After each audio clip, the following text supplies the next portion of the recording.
Hey Eric, Dan here.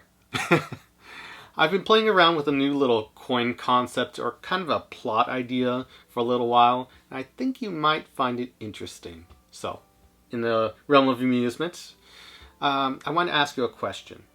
Do you feel that people can create reality from purely imagination? And I know there might be a yes, there might be a no, or there might need to be a little bit of clarification. So some people will determine it as like manifestation in some cases. Others would imagine taking an idea from just their imagination and then being able to bring it to reality. And most would argue yes in some capacity. And maybe I ask further their example of it and they provide it. And I would go, that's pretty cool. I want to take it a step, well, not so much a step further, but I'm trying to actually explain it to a friend, the whole concept, because I kind of agree that it's possible in some way. So imagine I'm drawing, let's say, a coin, okay? It's going to be a crude drawing. And I'm drawing, let's say, 50-cent coin. I don't know if you can see it because the light's so bright on here. There we go. And I'll even write coin right on it. Coin, just so you can see it. Okay, hopefully it's on there. Yes. Okay, you can see coin. There you go. And this is just a concept right now, but I want to be able to bring it to reality. Okay? So, we can currently see the coin idea. Hopefully it's just so bright. You get used to it. And so I crumpled up, and the idea is we start small. Okay? So I take it, okay, and I make a little squeeze. We can get it. The 50-cent piece of paper turn into a little 50-cent piece. Cool. And it's not so easy to get rid of the idea because it'll just come back to reality. It happens. I can try to give it a little toss, and we think it's over here, which should be obvious, but yet it just really goes just like that. Crazy. But in the same way, it can also just reappear like so.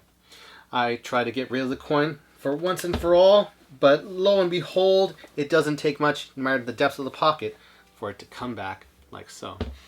I think it's better that the spectator holds on to it. So if you may, sir, okay, I'll have them hold on to it, and lo and behold, try to keep it in frame, it turns into a little piece of paper.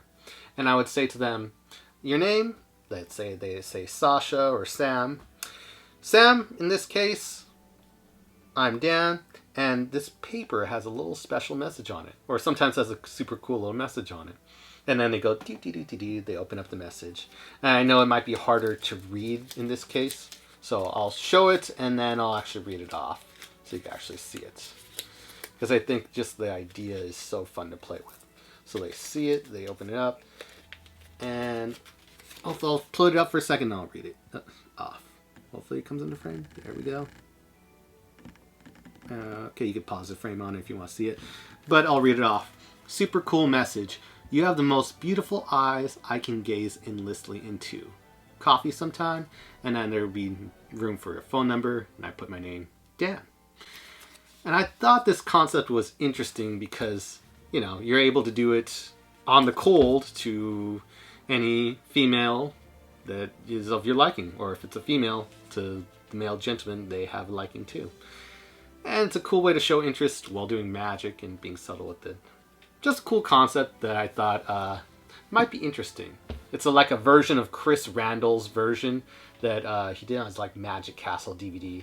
And it just seems really cool, and I'm just playing with it for a bigger project. But I wanted to share it with you just because I thought it was cool. Something to jam to.